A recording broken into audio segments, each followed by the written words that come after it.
पिले माने आज आमे पढिबा रासायनिक प्रतिक्रिया हैला। रासायनिक प्रतिक्रिया आमे आगु पढिचे कोन भी रासायनिक परिगणे गोटे नुवा पदार्थ सृष्टि हुए हैला। सेति भाई आमे परीक्षा कोन करछे प्रथमे आमे ग्लास रे लेछि कोन तृतीय द्रवण कोन लेछे तृतीय द्रवण यार रंग कोन अछि नील हैला। आमे वर्तमान कोन करिबा ना सेति रे किछि कंटा पकेइबा कंटा गुडी कर सब रंग कोन अछि कहिला धळा नुह एटा होची धूसर बा ग्रे कलर हेले आकु आमे पकेइबा एवं 30 मिनिट पर्यंत अपेक्षा करिबा तापर कोन होची लक्ष्य करिबा हेले तारे आमे तृतीय द्रवण रे कोन कले वर्तमान कंटा पकेइले यार रंग तमे मन रखिथिबो हेले। रासायनिक प्रतिक्रिया पर कोन हैला आमे पुनी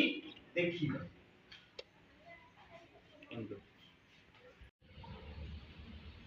देखो पिला माने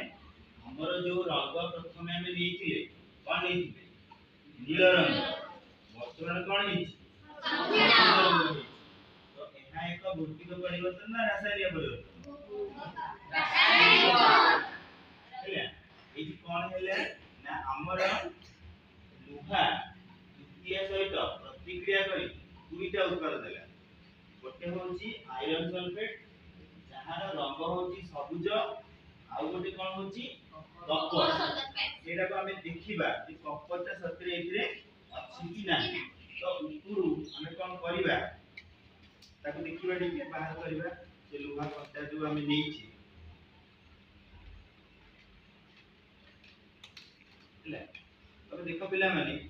आगुरु लोहा कंटार रंग ए थिला नथिला कि कोन थिला ये धूसरिया थिला हैला एबे कोन हेछि ना तमर ग्रे कलर कळा नि एबे ब्राउन कलर हे तंबा रंग रे काहे कि तंबा रंग हे गेला ना लुहा ऊपर तंबार